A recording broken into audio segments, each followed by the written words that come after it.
freaking kid.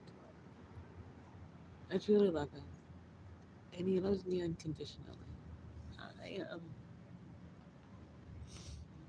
having a really hard go of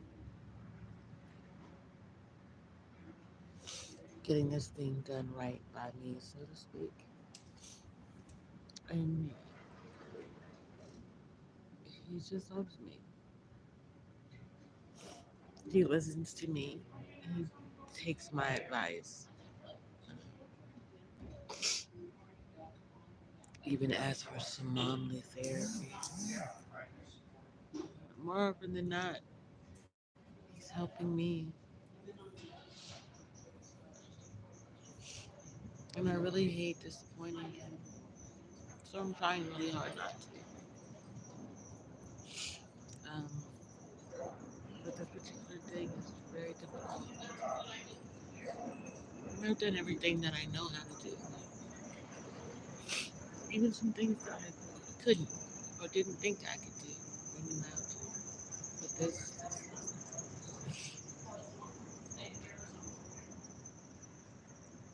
it's a block, a huge one that I'm not going to be able to overcome on my own.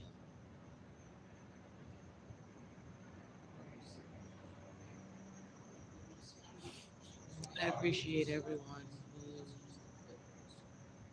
has been a part of my community and there for me. Everyone who hasn't given up on me. I know that I'm at the precipice of something, so to speak, yet you don't know what it's like to be defeated by paperwork. Or maybe you do. So many people I speak to say that they do, yet so many of them keep telling me just try to fill out this one more piece of paper, just this one more document, just one more testimony, one more message.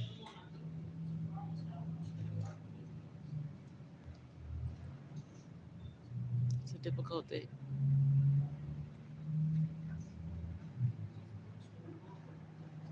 I keep going. I continue to believe. I keep fighting because every day things are a little bit different than they were the day before.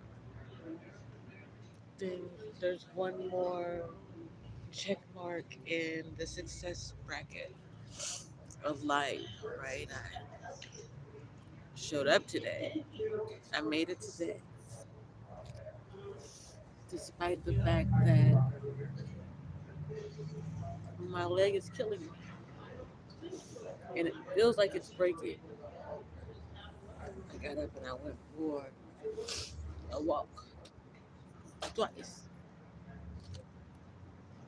and I'm getting ready to get up and go again and again and again. I'll keep going. I'll keep fighting. I'll keep talking.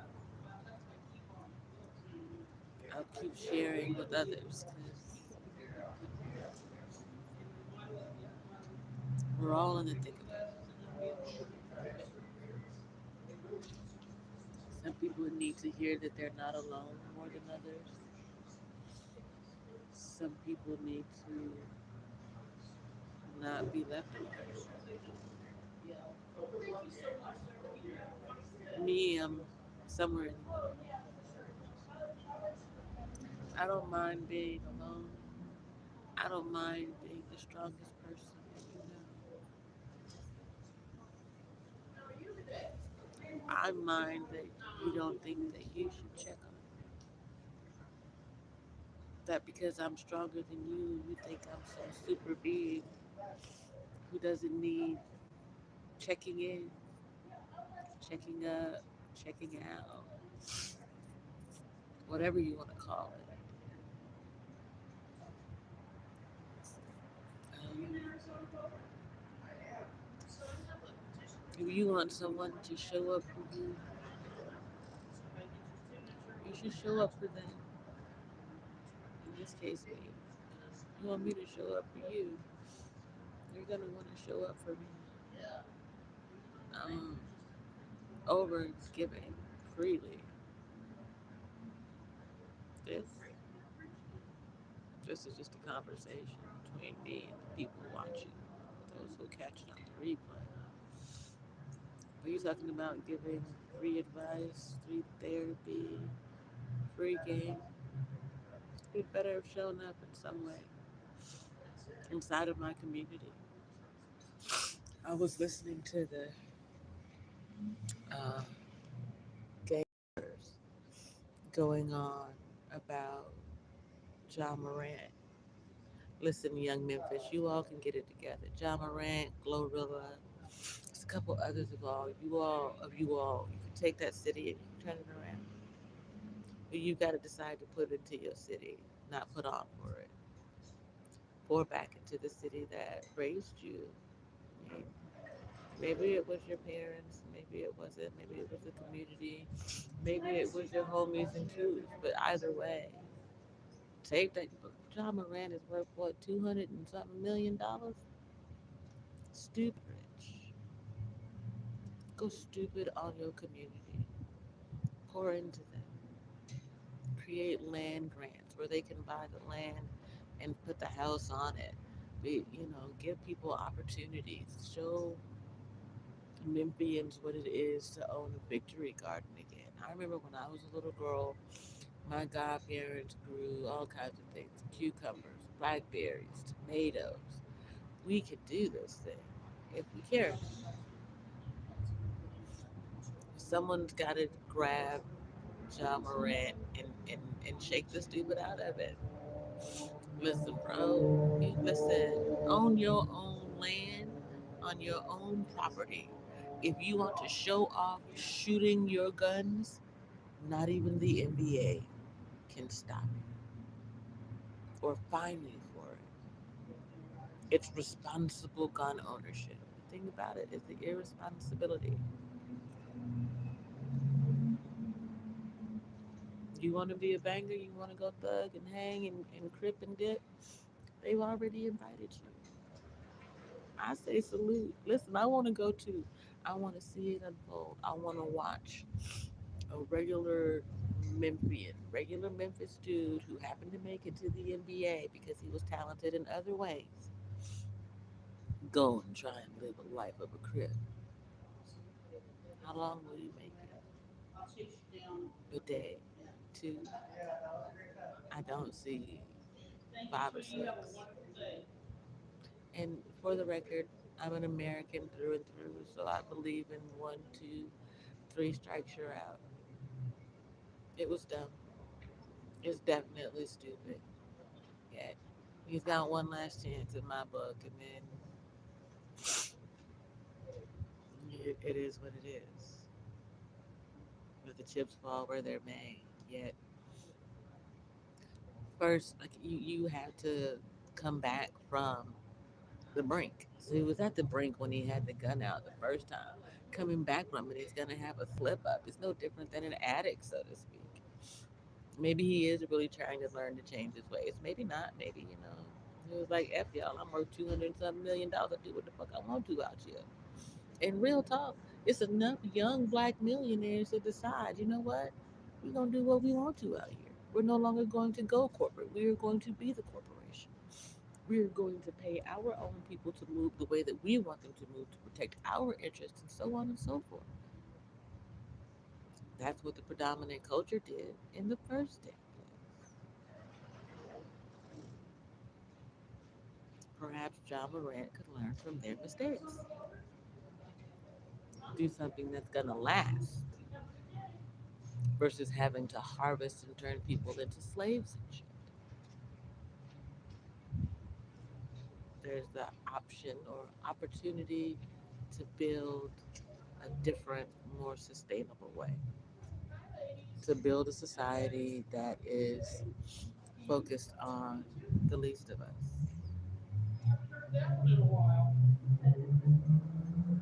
Not the two and few who could do something amazing, but the least of us, the majority of the population, the young, the up and coming, the future generations, our children.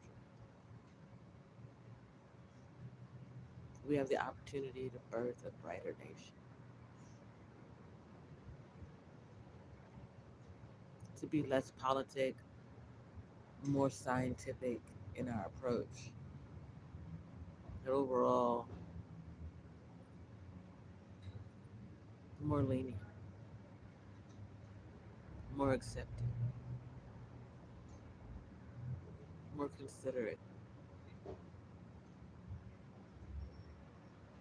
because no one has to consider us. And when they do, that's a blessing.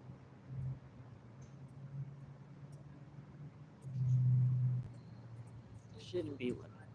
For the ones who look like you, that should be community. The way we call each other brother and sister, that should absolutely be what it is. It'd be nice if we could return to it. I'm just not sure I see it. But anyway, I'm gonna go check my email, see if there's anything that I need to do from here. And I'm gonna do what I said. I'm gonna go back to the apartment,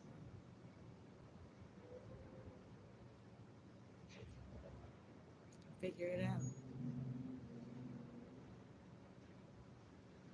Hey, Simma, how's your spirit?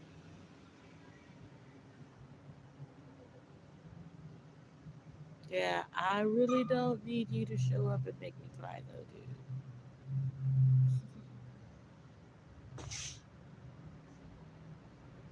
Um,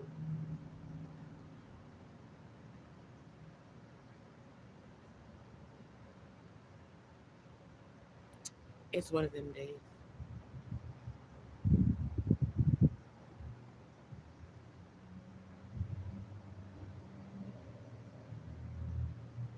You know, where despite it all, it's just not quite what you needed it to be.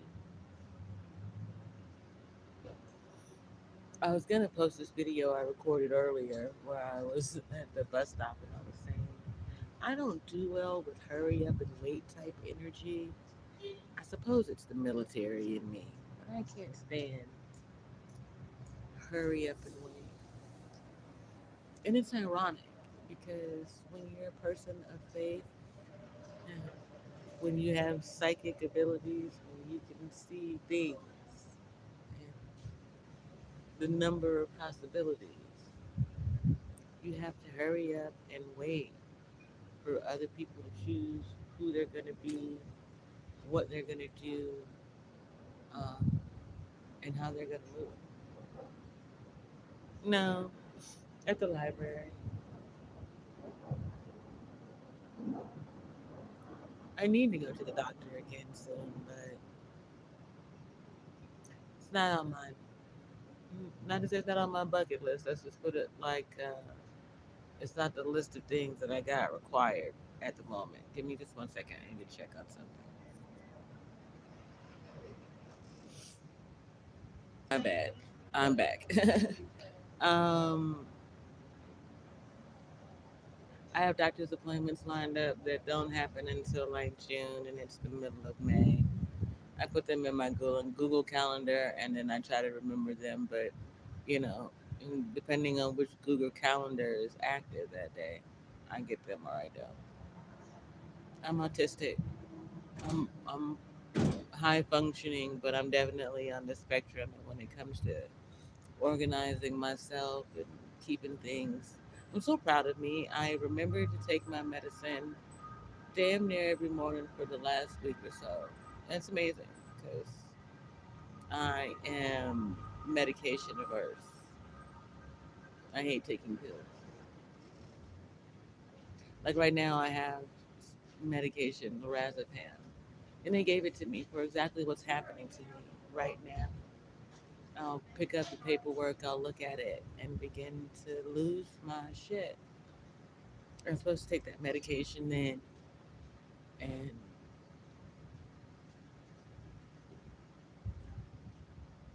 whatever is supposed to happen next. Mostly it makes me sleepy.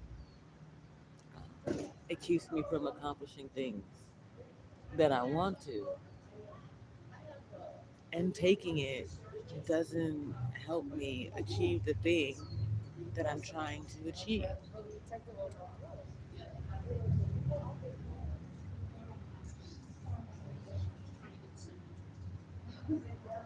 At least with weed, I can keep going or I can go on to the next thing. But with this thing, I'm gonna eat, take it, and I'm gonna go to sleep.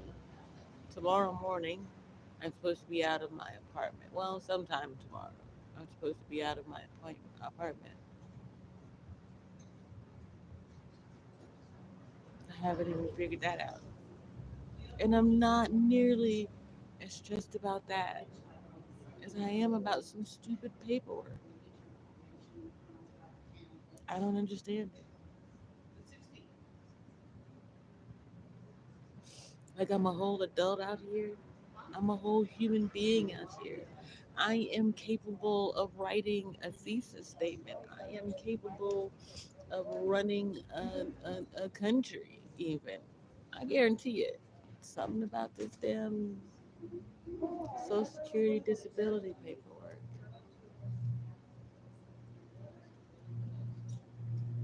I don't know. Some of it's like there's a part of it that feels like it's signing up and saying you'll let them put you out to pasture.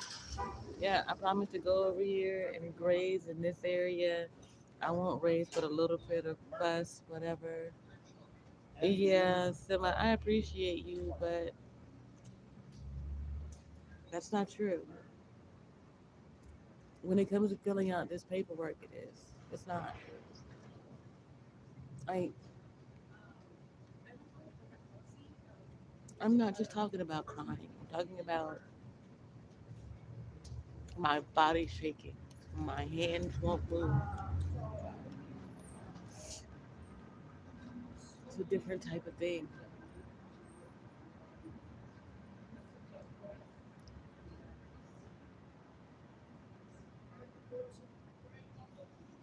Like seriously, it'd be easier to. It's it's a bunch of pages. It's a lot of um, information that they already have or you've already given. It's a lot of saying, "I'll never be whole again,"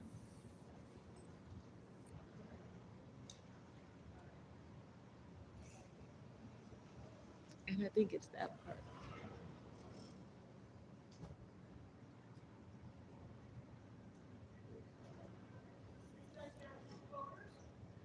But I keep trying. I keep applying for help and assistance with other things. Someone who can aid me in getting it done because I can't. I met some of those people, but they want more information too. Just call this organization and get this number from me. I call and I do that, and that organization doesn't answer the phone, or we'll get back to you in 2 weeks. Like I said, even here, I mean, it's so busted. The system's under investigation. And if it's happening in Arizona, then it's going to be happening all across the nation. It's not just happening to me. I'm just the person who can articulate it. I'm someone who can shine the light on it by showing people the truth as I go through it. Yet, that means I'm literally going through the possibility of being homeless. Being evicted doesn't bother me. It's paperwork. It just means the next time you move, you're gonna have to pay somebody some more money, or it's a good in time for you to buy some land and put a car on it and live in that bitch until you can build it up. You know what I mean?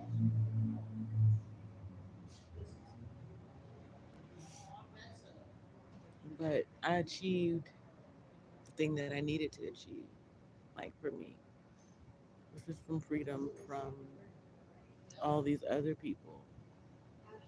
Like whatever it is, I'm financially free. No one has a hold over my money that they can make me do anything. No one has a hold over my health or my wealth or my well being in that way. You said it before. Some of you were like, some people choose to be homeless. Rather than deal with people, the asshole shit, be caught up in a failing system where they use what you can do against you because they don't want to do what they're supposed to do or do right by you, I can kind of see it.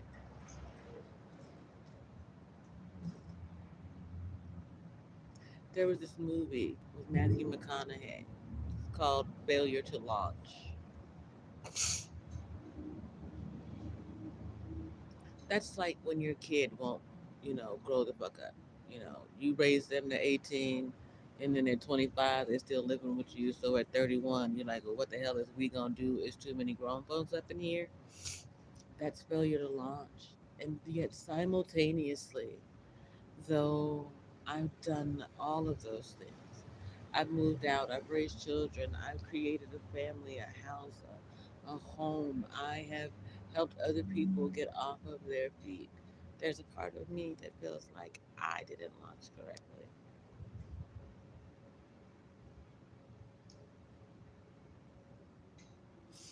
Well, definitely. And that's what John Morant, anyone who ever makes it out of the hood receives, is that they have to stay the best human being. They don't get to falter. They don't get to break. That's why I told you the other day. Talked about something about it today. That my children are grown now, and even he was like, "Well, if you say so." I told him, "You may see in me the superhero identity because you lived with him, but the reality is, I'm still just a regular human being. I put everything else before me and pushed through it. I pushed through deployments. I pushed through difficult pregnancies. I pushed through the loss of my mother. I pushed through my children's father being a murderer. I mean, stepfather. I mean, grandfather. I mean, jeez. Do you understand? I pushed through all kinds of things. So, my question is, why do we think I should push through one more thing?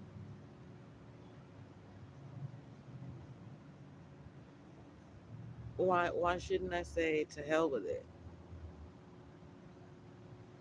Then and let the chips fall where they may, and then be like, you know what? Instead of doing right by anybody else, I'm just gonna do by me.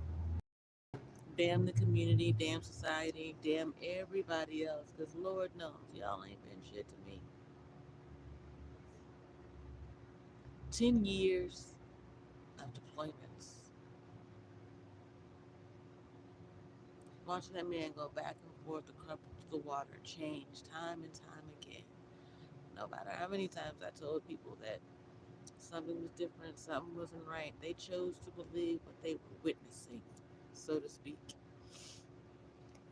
not what I was giving testimony to, not the truth.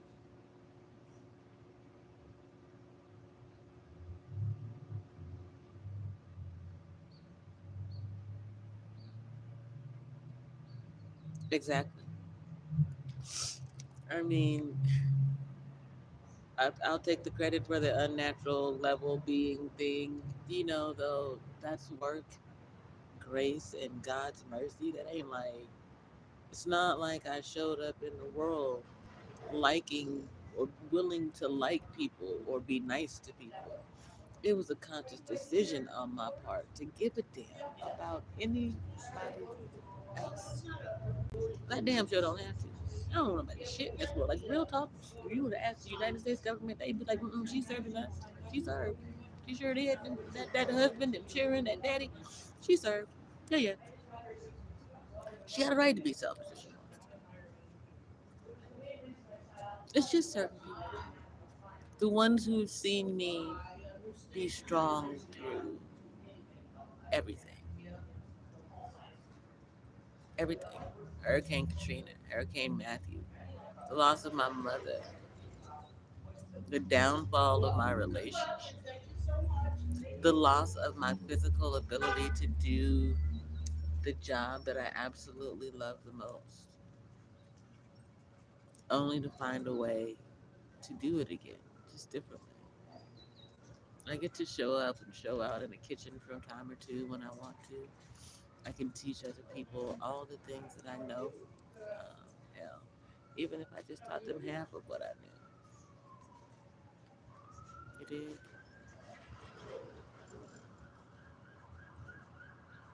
I'm just not interested in being beholden to anybody.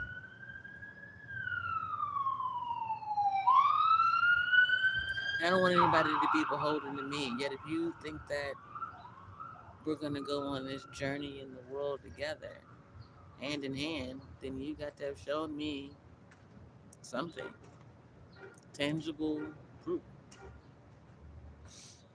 something that I can put my hands on, sink my teeth into, something that tells me um, you're invested in the same things that I am, the same fight, the same way, just deeply. You know what I mean? Like, talk to my son. And I asked him, I was like, well, when are you gonna, start moving from your TSP to whatever as far as investing? And he's like, nah.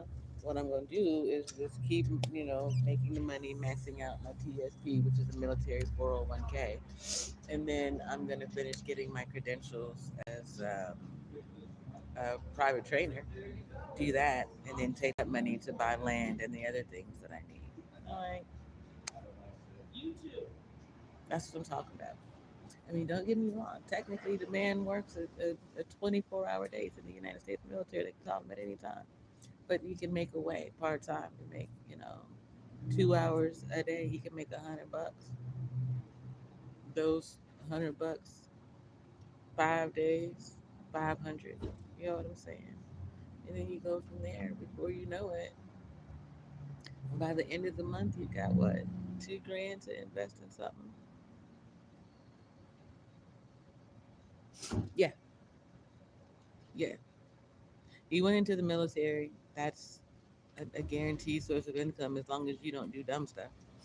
Um, he is taking a percentage of his money because it used to be, I don't know, it's either 10 or 4, but the military will match like your 401k, where you'll pay 10% of your pay or whatever it is. I think for them it's an amount in dollars. But anyway, they match that amount in dollars. So if he puts in $4,000, they put in four. That's eight, right? So that's $4,000 free, and then letting that grow and do what it's supposed to. Then give him, you know, he's 20. Dude's not even 21 yet. Do you hear me? He'll be 21 this year in July. So if in his 21st year, he'll already be, I think, an E4 in the United States military. Right. He's still young in age. So the idea that he's willing to put any kind of money into land, the land will go a long way. He wants to put an airsoft arena out there. Fantastic idea. People his age don't mind putting on heavy gear and getting shot in the face. He understands his community and what it is that he's going to grow. So, yeah, I mean, that's a great way for him to get started in life. Airsoft, just think like paintball. They like think paintball, laser tag, but out in the wilderness more.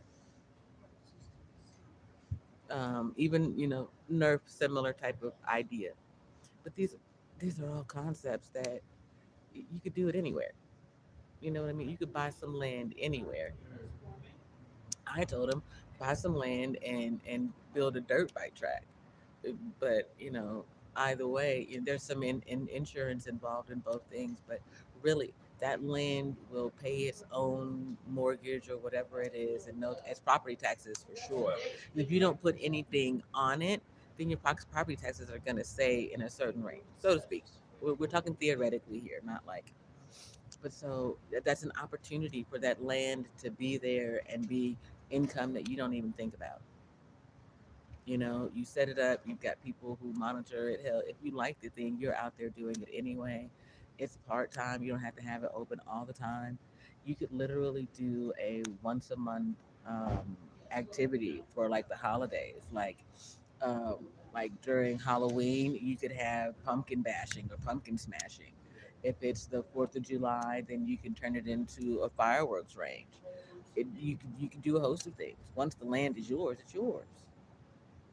Of course, you got to know your zoning and all of those things. But that's the point of learning. You know. So anyway, hopefully you set this money already. I can go do. It's supposed to storm here, and I don't want to be caught out in it. And the clouds are definitely pushing in. So I'm gonna go inside, get my stuff together, get out of here. I might stream when I get back to the apartment. We'll see. By then, maybe I'll have gotten it under control or whatever it is. You know what I mean? It's not it's not anxiety or panic or fear. It is literally like the ghost of Janine before saying, I'm still here. Don't do this.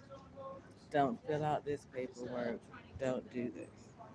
Like, it's literally like inside of me, there's a tiny spirit saying, you'll kill me if you fill out this paperwork.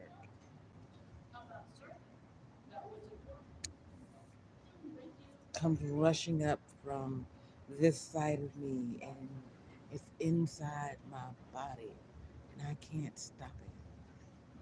I can't manipulate. I can tell it to calm down. We can do this. We gonna be all right. I can push through and write on a page or two, and then before you know it, my brain is just flooded with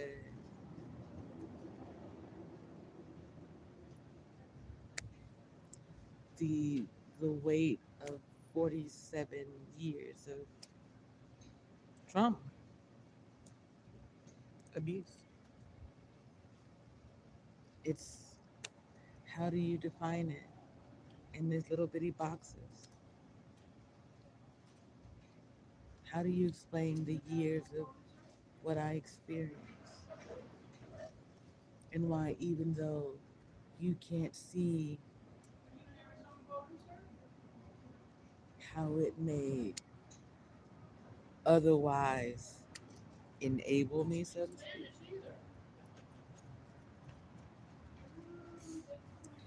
um, what's the impact of the paperwork? It's disability paperwork. It's just saying that this has impacted my life, like fibromyalgia, complex PTSD. These are current impacts on me. They keep me from being able to show up and go to a traditional restaurant where I used to work and work a 8, 12 hour shift because something happens.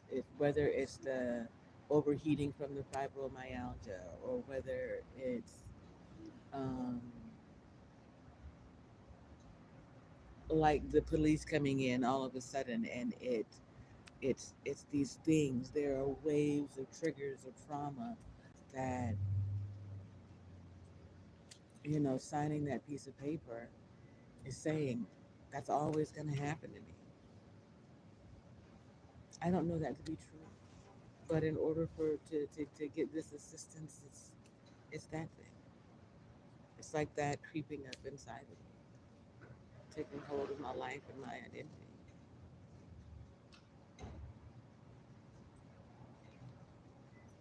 In the same way that, like, my doctor recently explained that I have phantom pain on my right side because when I was pregnant, I had torsion or tension there during my experience.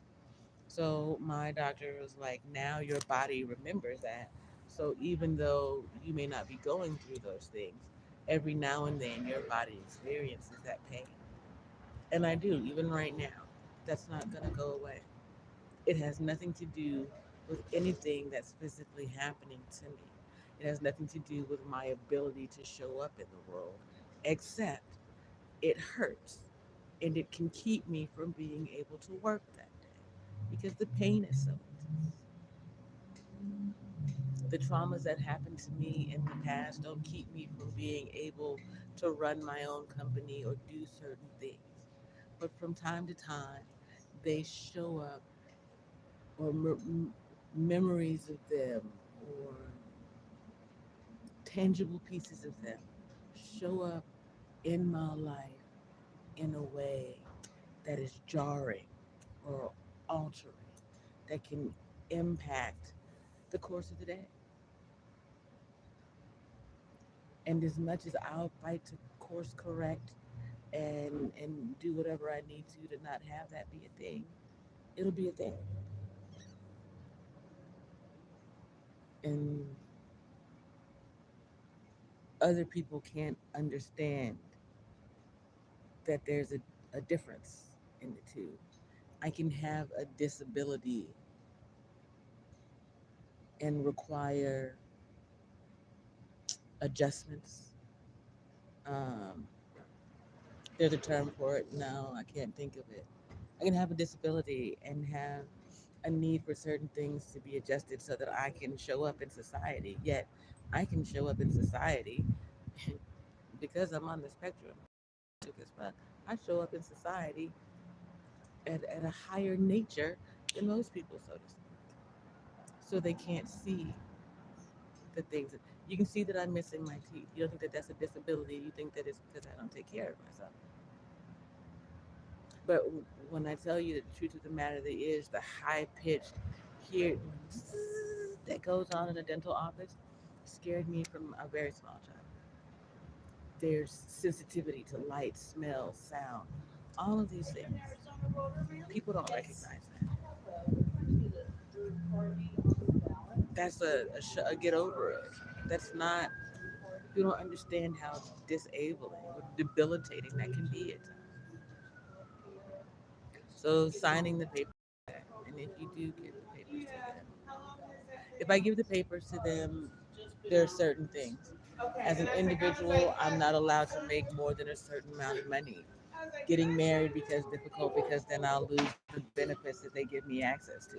Mostly the main reason for me right now is to have health care, medical, dental, vision, right?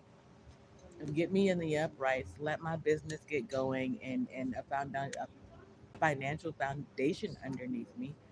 I don't need those things. But while the government has you signed up for Social Security disability, they tell you you got to go to this appointment, that appointment. You got to see um, behavioral behavioral health. You got to go to physical therapy. You got to do this. Your life becomes consumed by your so-called ailments, and they keep track of you. Like, right, the fact that I filed for disability, they were already watching to see how I move, where I come and go. Do if I say that I'd use a cane, do I use a cane often? They are often watching and tracking. That's what I mean. I'm like, nah, bruh. I done already had government in my life long enough. I don't need that no more. So it's that part of it. It, but it even that, because we live on the internet these days. The government's always tracking us. That's not it.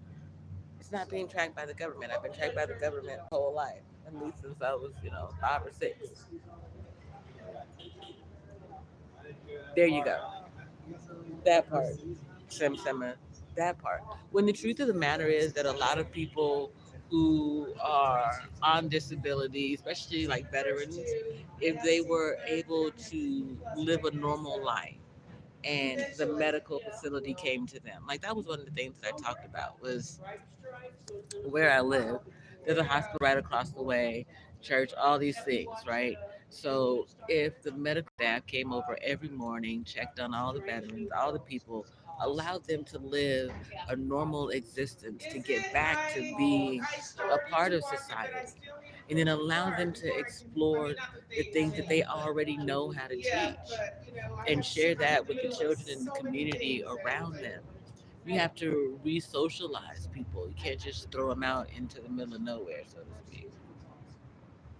But anyway, that's me. But I do have to get out of here because the rain's coming, and I don't want to be caught up in it. Like I said, though, I'll try to stream from the apartment. Thanks for hanging with me, Simma. Thanks for watching, you guys. Promise you, no matter what you see, I'm gonna be fine because God's got me. I got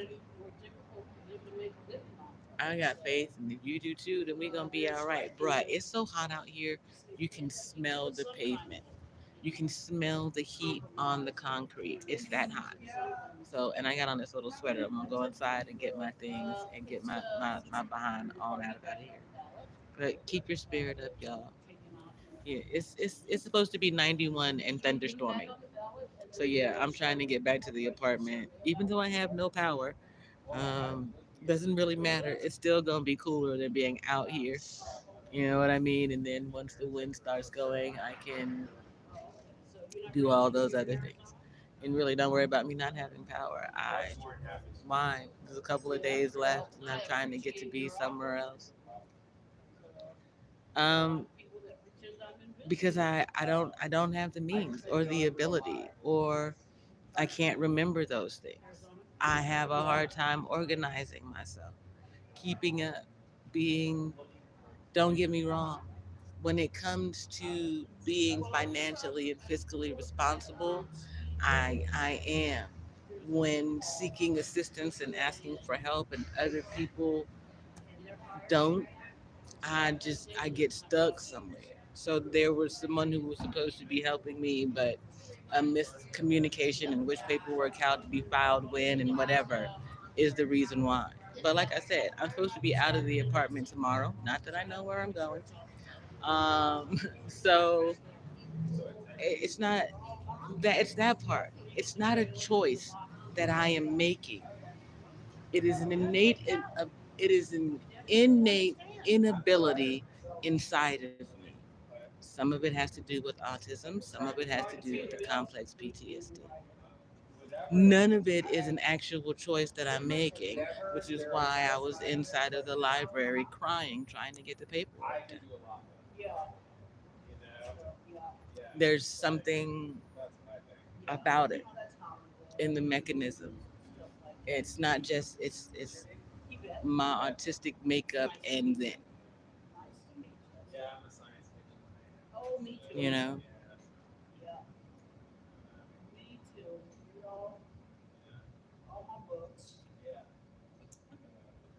it's the same as the divorce. I can put in all of the effort and I can do all the things. If the Georgia courts are so fucked up that they can't get around to taking care of my divorce, then that's what it is.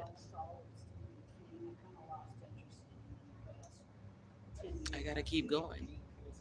Try to find the next resource, which I have in that regard, Southern Arizona Legal Aid, but then I have phone situations and shit. And I'm just like, bruh, someone either just start sending the few things that I need to stay in the upright and get a solid foundation, or just show up and be like, all right, listen, I am going to invest this much in your business and you. I'm going to give you this much of my time and my resources, and we going to get you right because this shit ain't right. There's no way that this is supposed to be where I'm at in life. I didn't, this is literally a series of broken systems.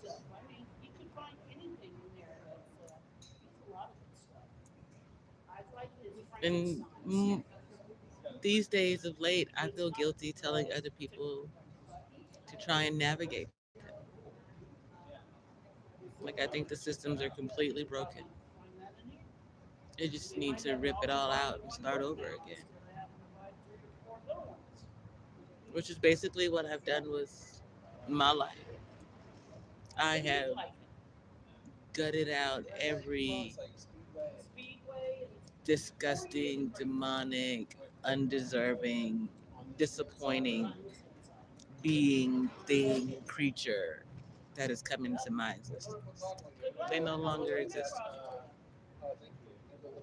And on from there I go.